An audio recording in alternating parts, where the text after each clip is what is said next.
Hello guys, कैसे हो आप सभी। अभी हाल फिलहाल में आपने देखा होगा इस तरह के क्वेश्चंस बहुत ज्यादा पूछे जा रहे हैं, परंतु बहुत सारे बच्चे इसका आंसर नहीं दे पाते क्योंकि इसके ऑप्शंस कुछ इस तरीके से होते हैं। परंतु आज के बाद इस तरह का क्वेश्चन आएगा तो आप कभी गलती नहीं करने वाले। इस वीडियो को आपको अंत तक देखना और उसके बाद अगर वीडियो अच्छी लगी तो अपने दोस्तों से ही पूछना क्या उन्हें यह तरीका या ट्रिक पता थी।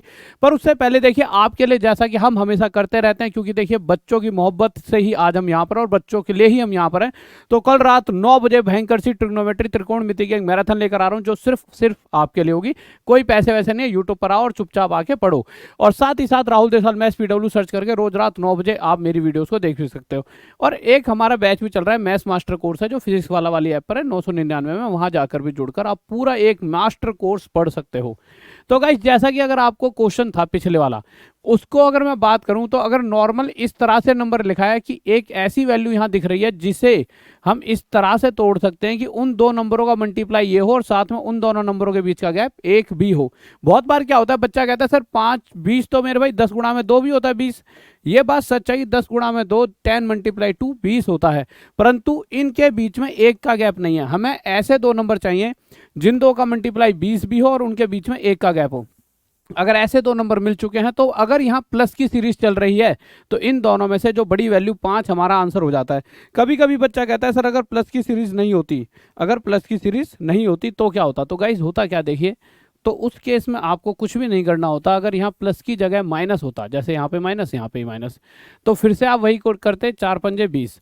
परंतु इस बार अगर माइनस है तो 4 और 5 में से छोटे वाला 4 आंसर हो जाएगा। तो आपने देखा पिछले वाले में 5 आंसर था प्लस की जगह और माइनस आया तो 4 आंसर हो गया।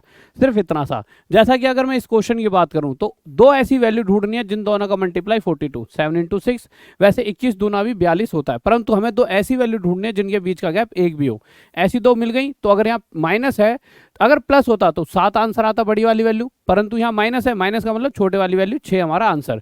यहां तक तो चीजें ठीक थी, पर जब आप इस तरह के नंबर को देखोगे, कैसे नंबर जिनको आप तोड़ ही नहीं सकते भाई, अगर 3 को तोड़ोगे तो कैसे तोड़ोगे, 3 एकम 3, इसके अलावा नहीं तोड़ सकते। और यहाँ गैप 2 का है, 1 का तो है ही नहीं। अगर 1 का गैप नहीं है तो चीजें फिर गलत जा रही हैं। तो क्या कर सकते हैं, तो इसका तरीका क्या होता है, आपने यहाँ पे नंबर देखा है 3 का नहीं तोड़ सकते, 4 के पास गए नहीं तोड़ सकते। इसी तरह आप आगे बढ़ेंगे, जैसे ये वाला नंबर लो पहले। अगर मैं 6 की बात करूं तो 6 क्या होता है, 2 3 6। अब यहां अगर प्लस की सीरीज है तो मुझे पता है 2 और 3 में से 3 जो बड़े वाली वैल्यू आंसर हो जाएगी। पर यहां अगर मैं बात करूं पिछले क्वेश्चन की, तो पिछले क्वेश्चन में हमें वो दो नंबर नहीं मिल रहे। यानी हमारे को 3 की अगर मैं बात करूं तो 3 एकम 3 होता है, यानी हमें वो दो नंबर नहीं दिखे जिन दोनों के बीच का एक गैप हो। तो हमने 4 के पास गए, 4 का भी ऐसा कोई फैक्टर, ऐसा कोई गुणक नहीं होता, ना 5 का होता। पर हम जब 6 की तरफ गए तो 6 के दो ऐसे फैक्टर होते हैं जिन दो वैल्यूज का मल्टीप्लाई 6 तो होता ही होता है, साथ में उन दोनों के बीच में गैप 1 होता है। तो उस केस में यहां से हमें यह पता लगेगा इस सीरीज का जो आंसर है वह 2 से बड़ा और 3 से छोटा होगा, यानी 2 से बड़ा 3 से छोटा, और डायरेक्ट आप आंसर दे पाओगे।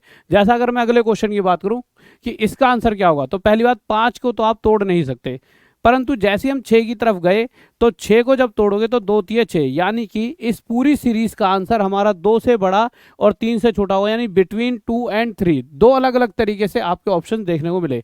अगर मैं इसकी बात करता हूं तो आपको पता है 7 को नहीं तोड़ सकते, 8 को भी नहीं तोड़ सकते, 9 को भी नहीं तोड़ सकते। आपको भी सर तोड़ तो सकते हैं 3 तीनों, परंतु ऐसे दो नंबर जिनके बीच में 1 का गैप हो, कितने का गैप हो मेरे प्यारे बच्चों, 1 का, ऐसे तो नहीं मिले, ना ही 10 को ना ही 11 को। पर जब 12 पे हम पहुंचे तो 12 होता है 3 4 जा 12। अब हमें वो नंबर मिल चुका है कि जिस नंबर के दो ऐसे फैक्टर हैं जिनका मल्टीप्लाई 12 है और गैप भी 1 है, यानी इस पूरी सीरीज का जो आंसर है 3 और 4 के बीच में होगा, यानी 3 से बड़ी वैल्यू होगी और 4 से छोटी। इसी तरह से सारे क्वेश्चंस होते रहते हैं और आगे से अब मुझे नहीं लगता आप कभी भी इस तरह के क्वेश्चंस में कोई भी गलती करने वाले हो। तो बस अब मैं यही कहूंगा कि गाइस, और बेहतरीन तरीके से चीज़ों पर कमांड बनानी है तो रोज रात 9 बजे राहुल देसाल में SPW के साथ मिलो, और कल रात 9 बजे इसी चैनल PW टॉप तक पर भयंकर सी लगातार बहुत बड़ी मैराथन लेकर आ रहा हूँ। रात 9 बजे जगराता होगा, तो सभी बच्चे रात 9 बजे मिलना ना भूलें। सभी को आना है, बहुत बेहतरीन से भयंकर सी मैराथन होगी, तो सभी बच्चों को इस क्लास में जरूर जुड़ना है। तो राहुल देसाल मैथ्स PW के साथ रोज रात 9 बजे जुड़े रहें। ओके बाय, लव यू, जय हिंद जय भारत, लव यू सभी को, बाय।